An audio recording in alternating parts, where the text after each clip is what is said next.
అందరికీ నమస్తే అండి. మన ఛానల్లో నేను వీడియోలు పెడతాం జరుగుతుంది. అవి ప్రతి ఒక్కరు చూడాలని నేను కోరుకుంటున్నాను. ఈ విశ్వం యొక్క అనుగ్రహం మీ అందరూ పొందాలి, మంచిగా మీ జీవితాలు మారాలి, అద్భుతంగా ఉండాలి ప్రతి ఒక్కళ్ళు అని నేను మా గురువుగారు మాకు చెప్పిన టీచింగ్లన్నీ మీకు చెప్పడం జరుగుతుందండి. విశ్వశ్రీ అనంత శక్తియే నమః, విశ్వశ్రీ గురు అనుగ్రహ శక్తియే నమః, విశ్వశ్రీ పంచమహా అద్భుత ప్రాణశక్తియే నమః. ఈ పంచభూతాలు ప్రకృతి ధరణి శక్తి లేనిది మనం లేవు కదా. వీటిలో ఏ ఒక్కటి లేకపోయినా మనం లేము. ఈ అద్భుతాలనే ఎలా ఉంటాయో మా గురువుగారు వివరిస్తూ ఉంటారు. మాకు చాలా అద్భుతంగా ఉంటుంది మా జీవితాలు. ఇవన్నీ వింటున్నాం. మనకి వెనకాల ఆస్తులున్నా ఏమీ లేకపోయినా పంచభూతాల యొక్క అనుగ్రహం మన పైన ఉంటే చాలు, మనం ఎంజాయ్గా ఉండగలుగుతాం. ఎవరైనా సరే చాలా హ్యాపీగా ఉంటారు, చాలా ఆరోగ్యంగా కూడా ఉంటారు. ఇలాగ అందరూ ఉండాలని కోరుకుంటున్నాను నేను. మా గురువుగారు మాకు టీచింగ్ చెప్తూ ఉంటారు, అవి మీకు పెడుతూ ఉన్నాను. అంతా పెట్టకుండా సగం సగం పెడతాం జరుగుతుంది. రోజు వినండి, ఒక్కొక్క భాగం పెడుతూ ఉంటాను. అది పూర్తిగా 2 రోజులు వస్తుంది ఒక భాగం వచ్చేసి. అది ఇప్పుడు మన ఛానల్లో పెట్టబోతున్నానండి. నెక్స్ట్ ఒకటి పెట్టాను కదా ఫస్ట్ మొన్న, ఇప్పుడు నెక్స్ట్ది ఇప్పుడు పెడుతున్నాను ఈరోజు. ఆ తర్వాత రేపు మళ్ళీ పెడతాను.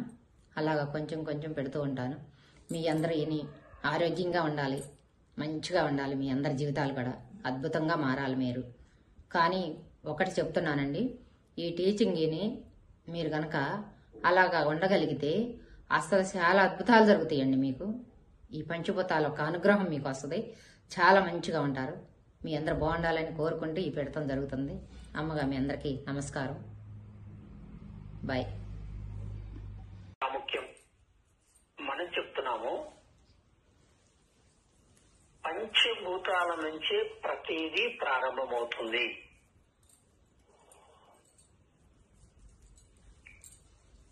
పంచభూతాల నుంచే ప్రతిదీ ప్రారంభమవుతుంది. తిరిగి పంచభూతాలలోకి కలిసిపోతుంది.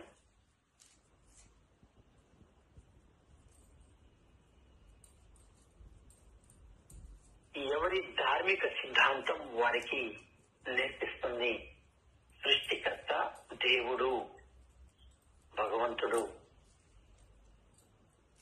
మరి సృష్టికర్త అయిన భగవంతుడు సృష్టి పైన ఆధిపత్యం కలిగి ఉండి, ఆ పంచభూతాల పైన ఆధిపత్యం కలిగి ఉండి, పంచభూతాలనే తన లోపల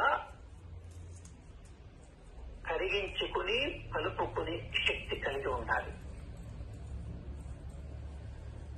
ఇప్పటి వరకు ప్రపంచ మానవ చరిత్రలో ఆధ్యాత్మిక గ్రంథాల ప్రకారం ఎక్కడ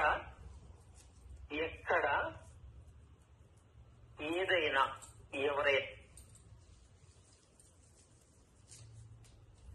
ఎక్కడ ఏ గ్రంథంలోనైనా ఏ భగవంతుడు అనుకునేటువంటి భావనైనా ప్రకృతిలో సమ్మేళించబడ్డారా, ప్రకృతి వారిలోకి సమ్మేళించబడి కరిగిపోయింది, కలిసిపోయింది, కాలం చేసిందా? ప్రకృతి లేదా పంచభూతాలు చనిపోవటం ఎవరైనా విన్నారా, చూసారా? సాధ్యమవుతుందా? భూమి చచ్చిపోయింది, రాముడు చనిపోయాడు, కృష్ణుడు చనిపోయాడు, యేసు చనిపోయాడు. ఎవరైతే మన యొక్క అనుసరణకు అధిపతులుగా ఉన్నారో, మనం ఫాలో చేసే